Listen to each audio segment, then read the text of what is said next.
If you've ever sat down Monday morning thinking, today, the AI handles the easy stuff and you clock out at 4, this is for you. I tried it last month. Friday rolls around. I'm still at the desk at 6:40 p.m. The to-do list grew. The plan didn't survive contact with the week. So here's the question. If you're the one on your team who actually figured out how to use this stuff, why are you the closest to quitting? Upwork's survey of 2,500 workers found that 77% of employees using AI say it's added to their workload. The most productive AI users were twice as likely to be thinking about leaving. The question is whether AI made them faster and the boss piled on, or whether something else is doing the burning. The fix is different depending on which. The story everybody bought sounds right at first. AI gave us a productivity windfall. Workers got faster. Leadership saw it, and the bar moved. The people who got the biggest lift, the high performers, are the ones now carrying the heaviest expectations. The numbers back it. 96% of executives in the Upwork survey said they expect AI to boost their team's productivity. 81% admitted they've raised demands on their workers in the past year. More than a third, 37%, said it's specifically because they're counting on AI to make up the difference. The bar moved as fast as the tool spread. Last month, I tried to live the story. I sat down with a real brief. Write a marketing plan for an early-stage software company. The kind of work I used to block off a whole morning for. I handed the prompt to the AI, and 12 minutes later, I had a draft. On paper, I'm the worker the executive surveys are talking about. Faster, more output, more available. If you've used AI for a real piece of work and felt the same speed bump, this is the version of the story that holds, for about 10 minutes. The draft was 80% there, and 20% wrong in ways that took me 40 minutes to find and fix.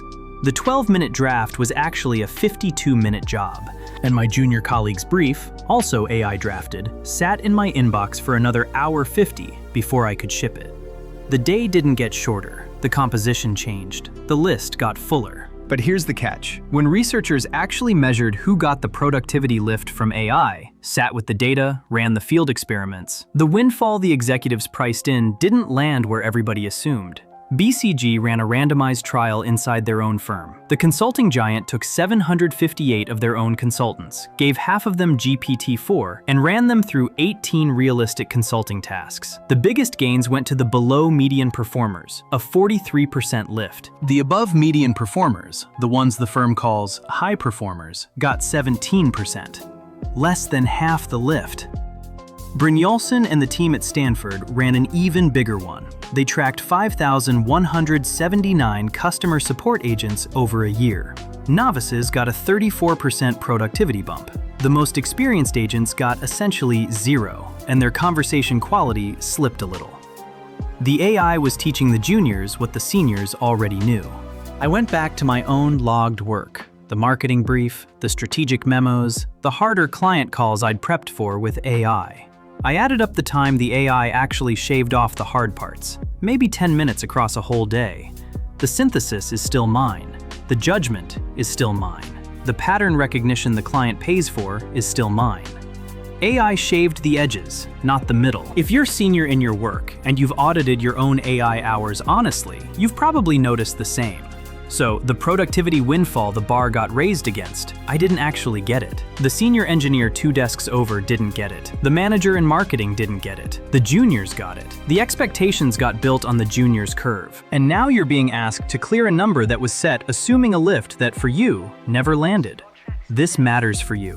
If you're the high performer carrying a team, the senior engineer, the experienced project manager, the manager whose calendar runs the meetings, you've been losing ground to a bar set on somebody else's results. Longer days, less recovery. The quiet erosion families notice before workers do. So if that's right, then the ground you've been losing, what this quietly costs families, was never a windfall that landed on you, which means what filled your day was something else. The thing actually burning you out is something nobody named.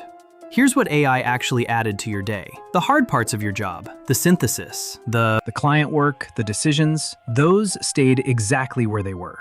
AI didn't shrink them. What AI added is a layer of oversight that wasn't there before. You're verifying outputs, you're rewriting prompts, you're catching the thing the model got subtly wrong before it leaves your hands. You're reviewing your junior's AI-drafted brief, the one they shipped in 12 minutes, and finding the gaps the model didn't know it had. That review used to take 10 minutes when the brief was handwritten. It takes 95 minutes now. AI-drafted work fails differently, confidently, fluently, in places you have to read carefully to spot. Stanford and the workplace research firm BetterUp tracked this directly. 40% of office workers got AI-generated workslop, sloppy AI output dressed up to look finished, from a colleague in the prior month. Each instance cost the person who has to fix it almost 2 hours. Most of it flows peer-to-peer. About a fifth flows upward, from reports to their managers. BCG calls the cognitive load of juggling all of it AI brain fry. The roles getting hit hardest are exactly the ones high performers cluster in: marketing, software, HR, finance, wherever one person is supposed to be steering 3 or 4 AI tools. And the Danish economists Humlum and Vestergaard, working with actual administrative payroll records, found the cleanest version of this. 2 years after ChatGPT launched, the structure of work changed, but the total didn't. New tasks in oversight, integration, review, not subtraction, addition. I traced my own week. The hours that disappeared weren't in the hard work. That block was the same size as last year. They were in the new layer, reviewing colleagues' AI drafts, fixing prompts that didn't quite land, verifying outputs before shipping them, the babysitting layer. I didn't get a productivity windfall. I got an oversight tax. If I were you, here's what I'd start watching for. Not how much time you're spending in the AI tools, how much time you're spending cleaning up the AI work that lands on your plate from somewhere else. That's the babysitting layer. That's the line item nobody named. Your burnout isn't running too hot on a tool you're getting too much from.